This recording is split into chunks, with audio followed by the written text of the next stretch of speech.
Lake closing for the South Branch on September 6, 2008. Have a slurry seal in the amount of $41,855.68. Approve ordinance number 972, incorporating the standard traffic ordinances, and approve ordinance 973, incorporating the Uniform Public Offense Code. I'll move to approve the consent agenda. Is there a second? Second. All those in favor say aye. Aye. Ayes have it. Being unanimous. All right. Citizens' comments.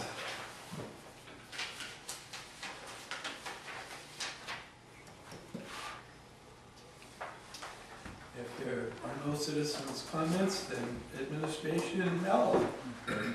I have on there about junk vehicles. In the past, the city has had the vehicles that were in violation of the junk motor vehicle code. We've done a resolution on those. I talked to Don, and he said, you know, we could try, if you want to, just you do away with that and just write citations after the time has elapsed. And I just wanted to run that by as a change of procedure, if that's what you want to do, or do you still want them to go before council before action is taken?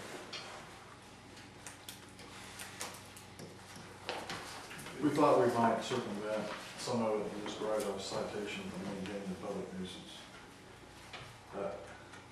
We tried that in Stafford and it's worked pretty good over there without a lot of controversy. So. And what would be the alternative that would bring people? Well, then we do the procedure we've been doing the last few years, bringing them before council and going through the procedure and We'd have to make a finding.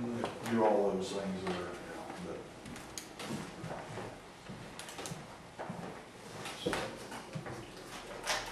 Do we have to change an ordinance or anything? No. I don't think so. I mean, we can just write as maintain the public nuisance because it is a nuisance statute, so. Yeah. Seems like it would be simpler. Well, I think we're gonna try it and see how it works. I mean, Right? it might be a little short circuit to some things, but might get some of them off the street faster too. I guess, is there an objection for anybody from doing that? Seems like it would make it simpler. Yeah. Okay, so we don't need to vote or anything? So just a matter of a thought of change of what we've done in the past. I want to make sure you guys are okay with that. Or we can, like I said, we can still bring it before council and you guys can If look this at it. doesn't work, we'll just follow the old procedure and bring it before council, so. But might get some of them off the street faster. Well, I personally thank you for letting us know that you're going to do that, because if it were a surprise, it wouldn't be too good. All right, does anybody have any questions for Mel? Yeah, I had a couple on that matter. If you don't, there is a Kansas Wind Renewable Energy conference in Topeka, and I didn't know if anybody from the council wanted to go. John had reserved a room. It's on the 23rd and 24th, I believe. So if Bobby or you other guys want to go, if not, you know, I can go if you're interested, or. Oh, if I go, I'll pay my own way. So, I don't expect the city to pay anything for me. so whatever. So I'm just saying that, I'm just making it available if anybody else wanted to go, they have it available. And if you do want to go, you need to let me know so I can get you registered. Yeah, I think registration would be tonight, so. And what, That's the what day? 22nd, 23rd, I think it's the 23rd. 23rd and 24th? I think so. Is that like a Saturday, Friday, Saturday? No, it's actually a Thursday, Friday. No, it isn't either. Tuesday. It's a Wednesday, Thursday, I think. No, what day is it? Are you talking October, aren't you? No, we're talking September. 23rd and 24th. It's Tuesday. Tuesday, Wednesday. Tuesday, Wednesday. Yeah. Tuesday, Wednesday. So, yeah, if anybody's interested, we can get you registered, however you want to do it, but we do have a room up there and already available if someone wants to use it. For the night. You're welcome to go now, but I'll probably try to go, but I won't know until. Okay. What happens if we if I look up and I can't do it. I don't really think anything I'll find out. Yeah, sometimes you could let them know soon enough ahead of time, there's no penalty, you know, Yeah. but I think she there's can find limited out. space, so yeah, I'll find out for you. So is there limited space at the meeting or in the hotels? No, I think probably for the meeting. Where is the But meeting? it's- It's It's in Topeka, Topeka. I think it's at, The Ramada, isn't it? I think it's the Ramada. well, that's where I think it was In it was all Ramada, together, okay. together. we've got some information on it, we can get it to you. I'll give it. Yeah, it would be nice to go to that. I say it would be good to go to that. I had put stuff in your packets in Yeah. a while back, you know, it was earlier in the summer. Okay, that's all I have. Anyone from Mel? All right, administrative, Jonna. Yeah, we have Vicki Dragon here with Adams Brown Bear Law to give us our audit report.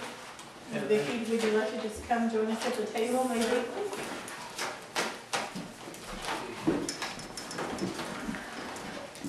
I think John was able to give you copies of the audit report in advance.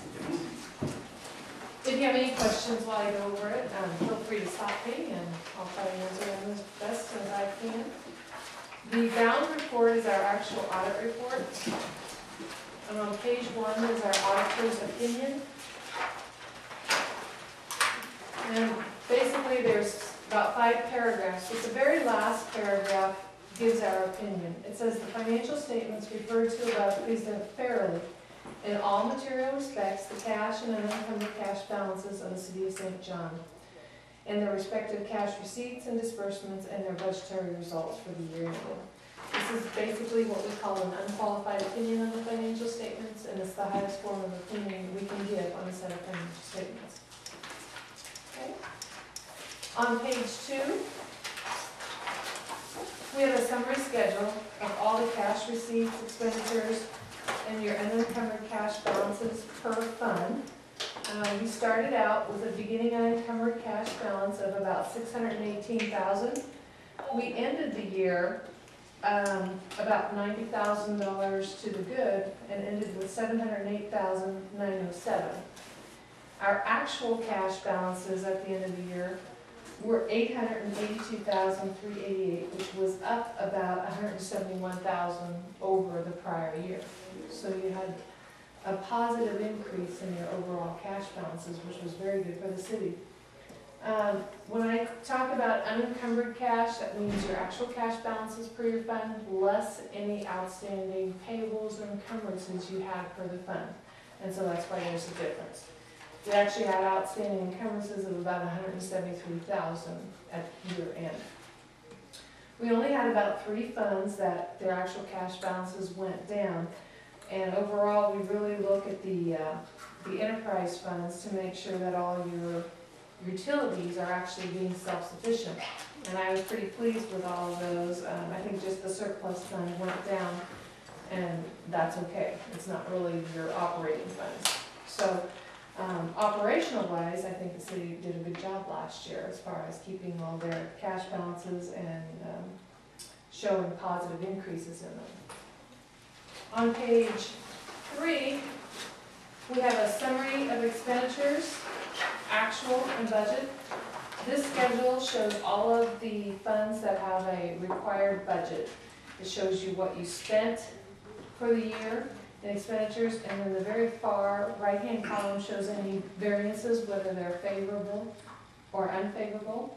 We didn't have any budget violations, which is good news for the city, and all of them had basically positive variances then. Over the next several pages, we have what we call our individual fund financial statements. Starts out with the general fund on page 4. And basically this just kind of gives you some more detail of the revenue and the expenditures. And then again shows you your unencumbered cash balances. I'm not going to spend much time or any time at all going over those because they're pretty self-explanatory unless somebody had a specific question. The footnotes start basically on page 27. And the one I'd like to cover with you starts on page 36.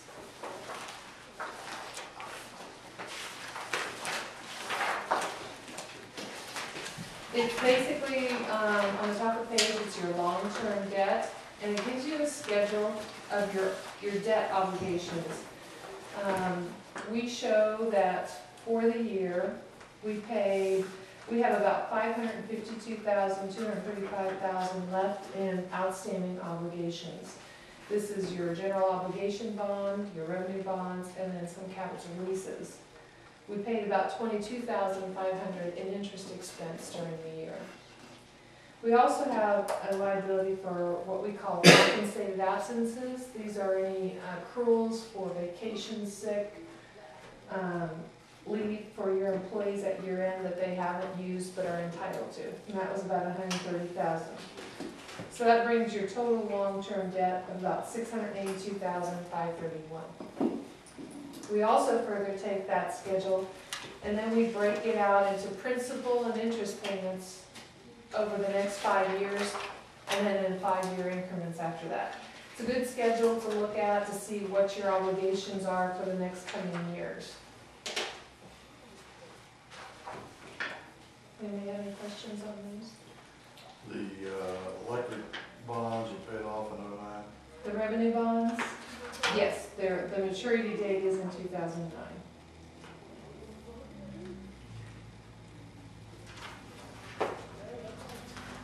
And then we have some of your capital leases will be paid off in 2010. And then we go for your general obligation bonds, those are 216 and 218. Well, the reason I was asking, we're looking at maybe doing some windmills or something in the long-term plan, and so I'll just check to see when our long-term debt, at least on the electric revenue issue will be done, and that's for a while. That's right. And our contract with Weststar or with Midwest expires in 2010, June of 2010, so the debt will be paid off if we don't do anything. That's pretty much the financial statements themselves. We do issue a separate report, and that's the stapled report. We call it our management letter, as well as doing an audit on the financial statements and making sure that the financials are materially stated. We also do a lot of work with internal controls. We go spend a lot of time with John and the other employees going through their procedures and making sure that we feel that they're working properly, that they have good controls in place. And so these recommendations come from those interviews with them, things that we've noted. Do things work without these? Probably yes, but we always recommend them because that would beef up your internal controls in these areas. And that's your guys' decision whether you decide to implement them or not. And I think John has kind of taken it upon herself to, and she can let you know which one she's already implemented. So I don't know that I want to go over all of them, but on the second page, under utility billing and accounts receivable, John and I had talked about this, that it appeared that the level pay amounts calculated for utility customers was not taking into account the outstanding balance when figuring the previous 12 months average, and therefore we were never catching up with the amount that we should be paying to get that account paid off. Have you contacted the software? I have, and they actually do have it in a test city right now. Okay. So, and that, it's been in for 30 days, so hopefully we have symposium next week, actually, so hopefully they're gonna give us a new release on that then. Now, will that then catch up those I'm past not due sure how balances? that's gonna work as far as, if there'll be a catch-up, or if they're just gonna include that in, and then over the next several years, you know, catch that up. Okay. But That's something that I would look at to see how many customers you have on that level pay, and how much of that is, maybe you wanna kinda like say, let's get that all caught up first and then go on the, I don't know, or else it might never get caught up. It's been, we've Yeah, 'cause been you do the looking at same that thing. for about 70 years, I think. In asking them to put To something fix in. it, yeah. Okay. They haven't And it's done been in, I mean, I made, I really argued the point for 2 years at Symposium, and some of the other clerks were starting to see what I was talking about. And so I worked with a programmer there at Symposium for a little while to help him to understand what was happening. It took actual bills showing what's going on. This is just continuing to rise, and if anybody happens to move or something, they've got this huge amount to make up. So I hope that we're on The right track. Well, it sounds like we shouldn't allow them to be on what we pay then. well, if it's working properly, it'll be fine. It didn't take into account the fact that electricity costs go up all the time. Well, it's not taking into account the remaining balance. That's right. But I mean, if the price of electricity didn't go up, it wouldn't be necessary. There'd still be that outstanding Mhm. after you make your payment. If your payment's not as much as your bill was, it has to consider that balance. And I'll stay on it because I think it's really important. I've talked to several clerks that have called me and said, is it working yet? Because our council would like to implement it because it would help our citizens a lot. But until it's working, we don't want to do it. And I'm like, don't do it yet. So hopefully soon. And then we will have to figure out exactly how we want to handle those who have been on for 10 or 12 years and do have an outstanding balance, so. Number 2 is we recommend that someone independent of the utility procedures compare the receipts entered into the computer against the actual deposit to ensure its accuracy. Again, this is just another strengthening of the controls so that when the clerk enters the payments in the computer, we have another set of eyes looking at that to make sure they agree with the deposit. And we have made a change where after Donna has put in all the payments, she has a printout of those payments, and so we check that total with the deposit total and initial it, either Vicki or I initial it. So. Great. Number 3, we recommend that interest needs to be applied annually to the customer's account if they are not returned to the customer as required by Kansas statute. And we were doing that only at the time that it was being paid out, so now it will be done at the end of the year. Yeah. Another, just a control issue was on your journal entries. We recommend that the council review the journal entry monthly posting report and supporting documentation of journal entries to determine that entries made are appropriate. Even though the majority may be reoccurring in nature, to enhance their knowledge of the adjusting entries that are necessary and routinely compared to those that are correcting entries. We just want to make sure that, you know, because Jonna has the ability to go ahead and change accounts by making adjusting journal entries to those accounts, that somebody, and maybe it could be somebody downstairs too, but we feel that somebody needs to be looking at that and making sure those are appropriate. Okay. Should that be something that we would contract with you to do? It's not necessarily that I do. I mean, like I said, if because Vicki doesn't, she posts them. Yeah. So that's why we didn't What really we've been want. trying to figure out is what report would be the easiest for them to look at. The system does not produce just a journal entry report. Mhm. It gives a voucher report, so for each journal entry, they would have a report to look at, and I think that's pretty much what we're gonna have to go by. And again, that's something we do recommend to a lot of city councils, that they just review those journal entries made at a monthly I meeting. mean, I'm not sure all of us would probably know. Understand. But Well, you're that's the gonna other see thing. the ones that happen all the time, every month, you're gonna see those and recognize those. And hopefully, if there was anything unusual, you would just, You'd question, you'd and I want to would see have supporting documentation. documents with it so that you would see why they were made. And most of the time, it's a correcting, you know, whether there was an error to posting to the wrong account or wrong line item, but you would see that explanation. That's one thing we do want her to have, is the supporting documentation to show us why she made the journal entry, and that's supported that way. On the next page, under municipal court, this is in the court docket. We recommend that 2 additional columns be added to the court docket so that the receipt number and the date can be documented. And this is so that we can trace it all the way through and identify those receipts into the court docket. And then we also recommend that the funds be moved into an interest-bearing checking account, and that they be included as city funds. And I think you've already Yes. started including in the city funds, is that correct? Yeah, we've put it into the city funds as well as we've put it into a money market account, and I've added the 2 additional columns now. Okay, so she's already taken care of that. Under insurance, we just recommend that the bond be changed to reflect John's proper title. So when she took over as the city clerk, it never got changed. That's taken care of. And then I think John and I have already discussed the cell phone policy, and I think, again, the city of Great Bend has been recently under an IRS, full-blown IRS audit. So I'm waiting to kind of hear some, I talked with Wayne and said, is there anything, that they're complaining about that I should be aware of? And he said, well, we're not done yet, but hopefully not.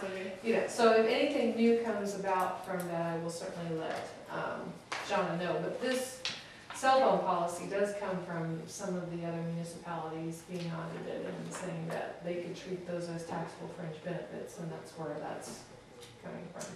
This payroll that goes out tomorrow, or the 5th, will be the first payroll that's been implemented on, so. And again, it won't change their paycheck, they'll pay taxes on $20 a month for carrying city cell phone and being able to make personal calls on it that does not charge to the city. If there's anything that's charged over the city's regular payments, then it'll be charged back to the employee. Clear as mud, right? It's just to be able to pay the taxes, have them pay the taxes for that benefit to use it. And that's also included in their gross Yes. wage system. I didn't cover all of them, but I wanted to cover the ones that I thought, some of the other ones we've had noted in the past, and I think the ones that I talked about were new this year, so. Anybody have any questions on maybe some of the items or additional clarification? Yeah, just on the accounts receivable, that's something that council's never been involved in. As far as reviewing, and I think that's one thing I know when. Well, I've started bringing the past dues up. So. And that was something that we had Mhm. had suggested a while back already, that they look at that and you approve, when an account should be deemed uncollectible and write off and. Right, do you think someone else besides Jonah should be negotiating and non-negotiating? Not necessarily, I mean, as long as if she makes some kind, I think she should notify the council of whatever she's doing. Right, as long as we've got a good set of written rules that say. Right, and I think she's trying to be, these are our guidelines, this is what I'm following, type thing. And that's why you guys get the executive sessions with customers when they're not following or unable to follow those guidelines. And then when we print delinquents, the red cards, the delinquency report comes up here for that council meeting. I don't make copies and send it all to you, but you have a chance to review it all here or come in at any time to review it. But rather than having all those copies out and about, if you want it done differently, just let me know. And I do think that's important.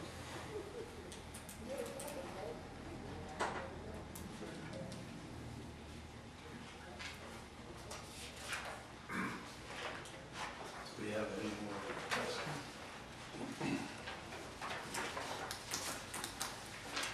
Thank you, Vicki. It's always a pleasure when you come. Thank you, and I appreciate all the help that we get from the employees while we're here, because we do ask a lot of questions and take a lot of their time. Now, they need to make a motion to accept this. Yes. Yes. And you received my envelope? Yes. Okay.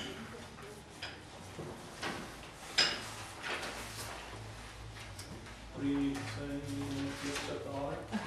The audit report. I move we accept the audit report for the year ended December 31st, 2007. Is there a second? I'm second.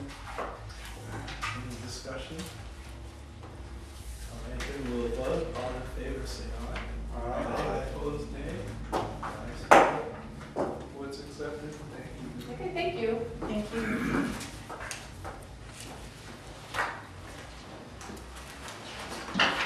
Looks like the rest of the agenda could be fairly rapid. We'll start with the fire department, Leonard Well, Kelly. wait a minute, I'm not done. You're not done?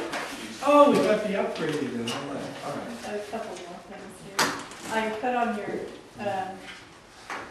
there with your agendas, it's, Donna's computer is now over 7 years old. And so if you work with computers much at all, you know that it's probably not going to be with us much longer for what she needs, okay? So what I was thinking is to upgrade, give her my system, which is 2 years old, and put, replace my desktop with a laptop so that it's more portable for me to use at home and when I go to schools. And for example, there's a class I'm supposed to go to for federally mandated policy change, and it does encourage us to bring laptops so we can actually work on the policy there on identity theft. I contacted Randy and told him about telephone. He gave us this quote. I got online and looked at Dell and HP, and for comparable systems, there were comparable prices. A desktop would be less expensive. However, the portability of this would, I think, would I be. was gonna say, would you bring it to the meetings? Does that help you anyway? I could probably have it here, and so if you guys needed the information, I could probably access it. You know, if it's not on our software system as far as the bill that was paid or something, but as far as the minutes from another meeting or the budget or something like that, I could access that. I'm not sure you want me to sit here typing the minutes as you're playing, but I could, Well, I could have it here I was just in thinking case we for need it. information. Yes. And it's really not designed to be on the road working kind of thing while you're traveling. What it's designed to be is a replacement for a desktop, and that you could take it from one desk to the other, because it'll drain a battery really fast. But for any kind of work that I'm doing, like going home, I don't have a Windows computer at home, I have an Apple. So I really can't work on the budget at home at all, and that sort of thing. So it would be a convenience for me. As far as the city's concerned and being able to get the work done while I'm at Institute or something like that, then but those are probably 4 or 5 times a year that it would be more beneficial for the city itself.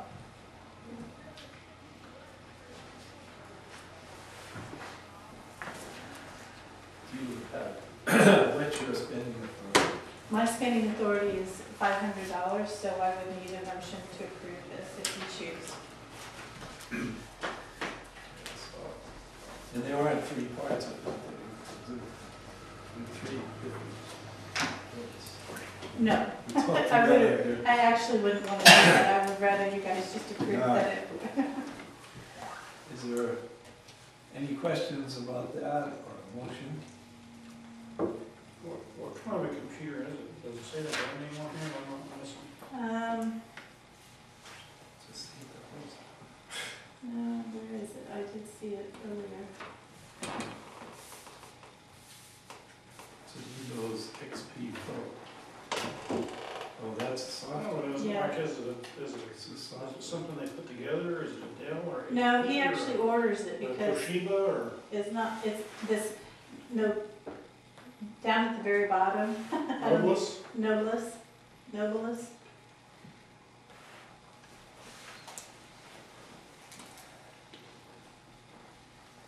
I don't know, Randy's been in computers a very long time. I would trust his knowledge over anything that I would be able to look at myself and do.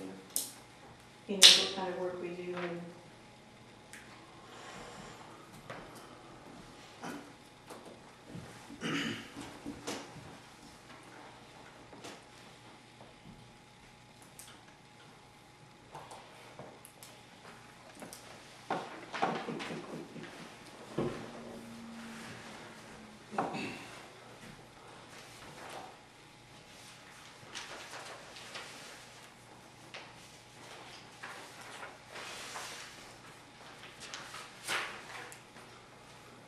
What do you think? Well, I think it's important to be up to date on your computers, that's for sure. How old did you say it was, 8 years? 7, it's over 7. 7 years? That's ready for the museum. Well, actually, what I thought we would do with that is go ahead and set it up next to our server. We've been using the server for an extra internet station for somebody, like if one of the guys want to come in and look up something.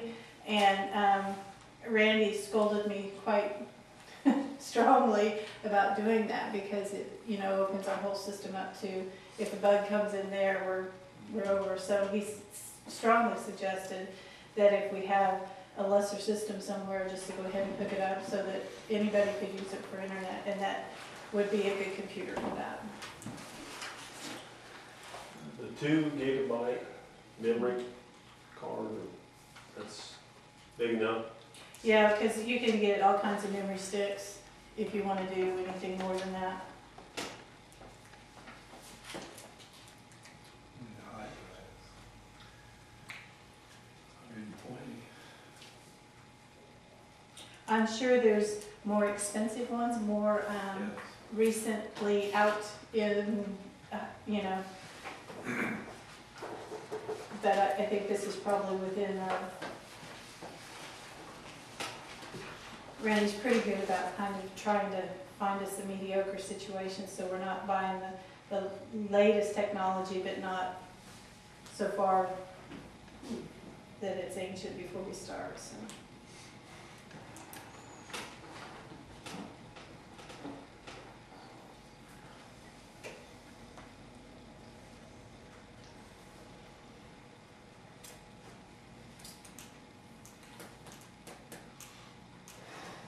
Will your Word and all those still work on this?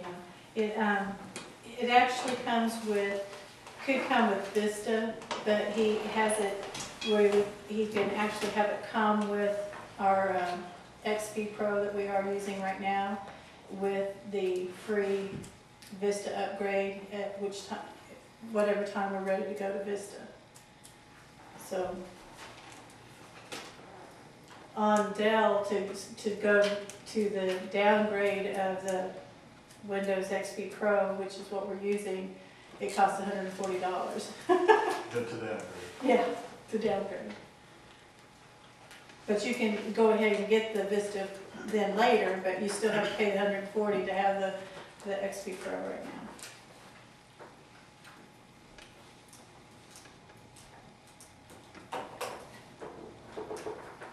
I move we allow Donna to purchase a computer for $1,347.60. I have a second.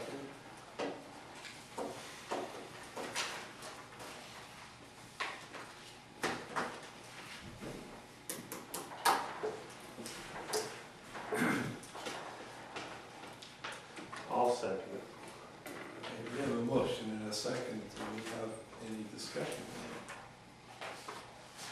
This here won't be outdated a year from now, will it, John? Not a year, it will be in about 7 though, or maybe 5. You just don't have any. Probably Four. I'm gonna say, ours is outdated, it's 3 years old. I was gonna say 6 months. I feel like Donna's, you know, definitely needs to have a different system. There's just little indications that it's not handling the amount of data that we're having to put through it. It's doing all right, but it's kind of tripping along. Vicky's is probably 3 years old, and then one of my desks that would go to Donna is 2. So Vicky would be the next upgrade down the road. Is there more discussion?